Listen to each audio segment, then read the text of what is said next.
qu'est-ce qui fait la différence entre les riches et les pauvres?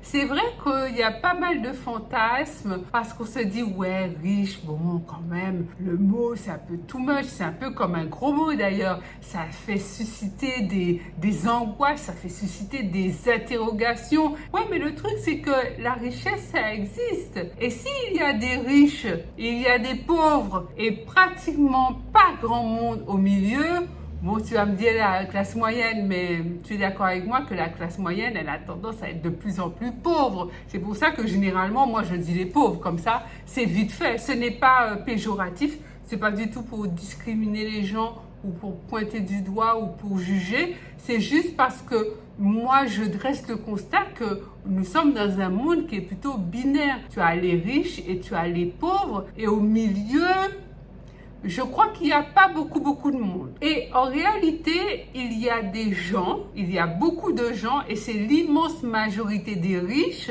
Je crois de mémoire que 90% des millionnaires, des multimillionnaires et des milliardaires ne le sont pas par leur naissance.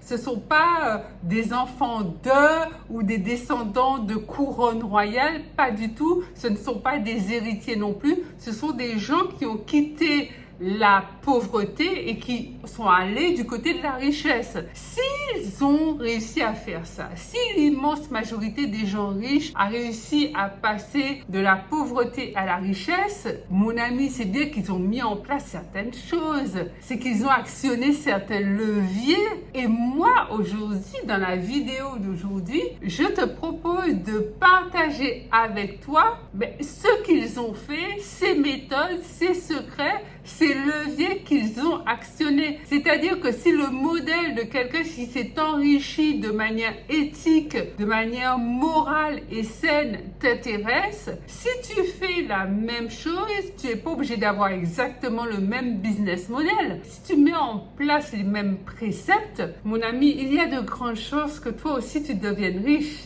Alors, pourquoi pas? Bonjour et bienvenue sur L7 Finance. Moi, c'est Lucla. Sur cette chaîne, je te parle argent, finance, mindset, positivité, épargne de manière très concrète et très fun pour t'aider à faire gonfler ton compte en banque. Donc, si l'argent, c'est un sujet pour toi, c'est un problème, t'aimerais bien en savoir plus et t'aimerais bien en avoir plus, ne bouge pas, abonne-toi car cette chaîne c'est la tienne et parlons finance. Je t'informe que j'organise une masterclass 100% gratuite pour t'aider à augmenter tes finances. Je te mets toutes les infos en barre de description. Inscris-toi, c'est gratuit, profites-en. Par ailleurs, je te serai infiniment reconnaissante si tu prends quelques minutes de ton temps pour regarder la vidéo que YouTube te proposera juste après celle-ci. La question à se poser, c'est pourquoi certaines personnes parviennent à quitter leur situation de naissance, la pauvreté, leur situation de vie pour s'enrichir et d'autres n'y arrivent pas. En réalité, c'est simple comme bonjour. C'est simple, c'est méga simple, c'est hyper simple. C'est qu'ils l'ont décidé. S'ils l'ont décidé, c'est qu'ils y ont cru. Certains croient que c'est possible et d'autres croient que ce n'est pas possible. Mais ceux qui pensent que ce n'est pas possible, et peut-être que tu en fais partie, ce n'est pas parce qu'ils sont bêtes, c'est pas parce qu'ils sont peureux, c'est pas parce qu'ils sont débiles, c'est parce qu'on leur parle d'un univers, on leur montre un schéma, un modèle qu'ils ne comprennent pas, qu'ils ne maîtrisent pas du tout. Oh mon ami, tout s'apprend. Dans la vie, tout s'apprend à partir du moment où tu l'as décidé. C'est comme si tu me disais, Lisla, c'est l'anniversaire de mon fiston, j'aimerais bien que tu me prépares un cake design. T'as dit quoi? Que je te prépare un quoi? Mais en fait, je buguais. Pourquoi? Pas parce que j'aime pas cuisiner, j'aime beaucoup ça. Pas parce que je ne sais pas faire la pâtisserie, j'aime beaucoup ça aussi. Mais je ne sais pas faire de cake design. En fait, je te dirais non. Ce n'est pas possible. Mais en fait, ce n'est pas parce que ce n'est pas possible en réalité. C'est parce que moi, je ne sais pas c'est cette situation, c'est cette condition qui me fait te dire non. Parce que si j'avais pris des cours ou si on m'avait montré, si j'avais appris, à ce moment-là, je te dirais oui. Pourquoi? Parce que je sais à ce moment-là, comme je sais le faire, comme on m'a montré comment faire, je sais que c'est possible. Mon ami, pour l'argent, c'est la même chose. Pourquoi? Parce que l'argent, c'est de la science. L'argent est une science au même titre que la physique, la chimie, la biologie, l'astronomie ou que sais-je. À partir du moment où tu apprends cette science, à partir du moment où tu mets en place les règles, les lois, ça marche. Du coup, quand on ne connaît pas quelque chose, ça paraît tout de suite abstrait, donc ça crée des peurs, des mythes, des fantasmes et ça fait dire non, c'est pas possible. Par exemple, investir en bourse. La plupart des gens entendent dire que certaines personnes se sont enrichies grâce à l'investissement en bourse et disent non, mais de toute façon, c'est risqué, ça peut s'effondrer, c'est de la spéculation, c'est vraiment ouvrir les bras au monde capitaliste, comme si eux, même n'investissant pas en bourse, ils se tenaient en dehors du monde capitaliste. En fait, nous sommes tous dans le monde capitaliste, dans un système capitaliste, qu'on investisse en bourse ou qu'on n'investisse pas en bourse. Et moi, dans cette vidéo, je peux démystifier toutes ces personnes qui vont te trouver tout un tas d'excuses, tout un tas de raisons, mais vraiment fantasmagorique pour te dire que la bourse, ça ne marche pas. En réalité, quand on fait des recherches sur la bourse, il y a deux raisons, seulement deux raisons qui font qu'un indice boursier peut s'effondrer. Il peut y avoir crash boursier pour une raison économique, mais pas liée à un pays, liée au monde. Une raison économique mondiale, comme par exemple lorsqu'il y a eu la crise des subprimes. C'est vrai que certes, ça a démarré aux États-Unis, mais très rapidement, ça s'est propulsé au monde entier et c'est arrivé en Europe. Et la France a été touchée. Et là, il y a eu un crash boursier. Oui, il y a vraiment eu un crash boursier, je m'en rappelle. Et il y a également eu plus récemment la fameuse crise économique mondiale sanitaire qui s'est transformée ensuite en crise économique liée au Covid et qui a eu des répercussions à la baisse sur la bourse. De plus, note bien mon ami que lorsqu'il y a un crash boursier, lorsque les indices sont en berne, ils ne restent pas éclatés au sol pour la vie. Non, à un moment donné, ça remonte toujours. À un moment donné, ça va toujours repartir à la hausse. Il y a un mouvement inverse qui va se produire et là, les marchés vont de nouveau recommencer à être haussiers. En matière d'investissement boursier, moi, je mets en place la méthode de Warren Buffett. C'est-à-dire que je mise sur le long terme. Je ne suis pas une tradeuse, donc je ne vais pas faire du day-to-day trading. Je mise sur le long terme. Ça veut dire que la bourse monte ou qu'elle baisse, moi, je ne vends pas mes actions. Au contraire, si ça baisse, je vais acheter d'autres actions. Mais je ne vais sûrement pas vendre les actions que je détiens déjà. Quand ça baisse, j'en achète d'autres. Pourquoi? Parce que ça va remonter, c'est obligé. Et comme je te disais, moi, je suis la méthode de Warren Buffett. Warren Buffett explique qu'il faut toujours être à contre-courant. C'est-à-dire que lorsque tu vois la masse faire quelque chose, toi, tu fais le contraire. C'est-à-dire que lorsque ça baisse, lorsque la bourse est en baisse, ça veut dire que tout le monde est en train de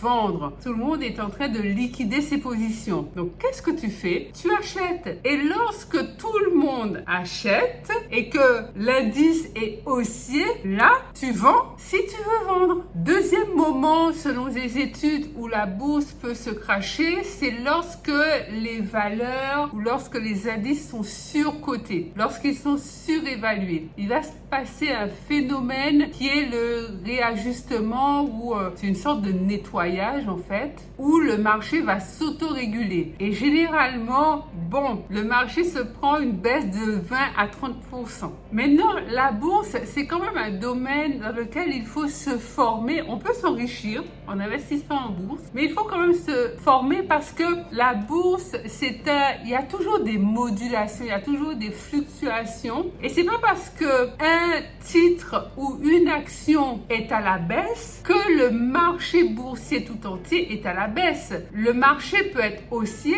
et tu vas avoir un indice qui va être à la baisse. Pourquoi? Parce que lorsque tu détiens une action ou un ETF, enfin bref, lorsque tu as un portefeuille portefeuille en bourse, tu as plusieurs lignes. Lorsque tu investis dans une action, par exemple, tu investis dans un bout de société, ça veut dire que l'action de cette société peut monter comme elle peut baisser, indépendamment du marché boursier dans sa globalité, dans son entièreté. Pourquoi? Parce que lorsque tu as une action, tu détiens un petit bout de cette entreprise. Mais une entreprise peut performer ou elle peut aller mal. Donc, si elle va mal, son taux forcément va être à la baisse.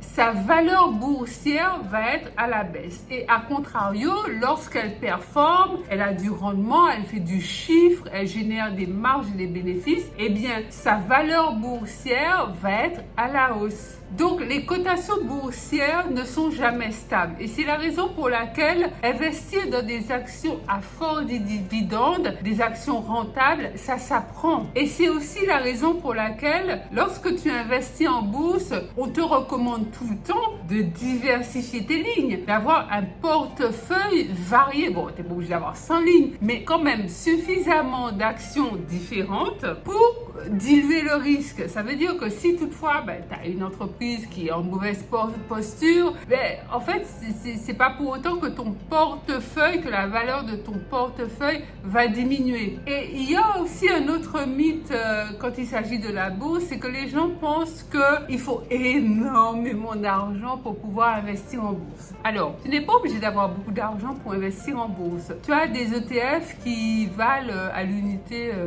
60-70 euros. Tu as des actions du CAC 40 qui sont à 10 euros et moins. Alors bon, après faut regarder, voilà, c'est quand même un vrai sujet, c'est-à-dire qu'après il faut aller regarder, il faut se former. C'est pas parce que l'action vaut 10 euros ou qu'elle en vaut 100 ou qu'elle en vaut 1000 qu'il faut absolument l'acheter. Il y a quand même des paramètres à regarder, à analyser et à étudier. Tu as des fonds d'investissement qui sont attractifs, dans lesquels tu peux investir, d'autres qui sont pas spécialement intéressants. Donc il n'y a absolument aucune raison pour ne pas démarrer petit et augmenter ton portefeuille au fur et à mesure. Pas besoin d'avoir 10 000 ou 1000 euros pour pouvoir investir en bourse. Il y a également une particularité liée à la bourse et que tu ne retrouves pas dans l'investissement immobilier, c'est que la banque ne te prêtera jamais d'argent pour pouvoir investir en bourse, contrairement à l'immobilier. C'est la raison pour laquelle, si tu ne peux pas prétendre pour le moment à un prêt bancaire pour pouvoir investir dans l'immobilier, tu peux mettre de côté chaque mois une somme, ça peut être 100 euros, 200 euros, 300 euros si tu peux, pour pouvoir investir en bourse après t'être formé. Il y a un autre mythe qui veut que le livret A soit vraiment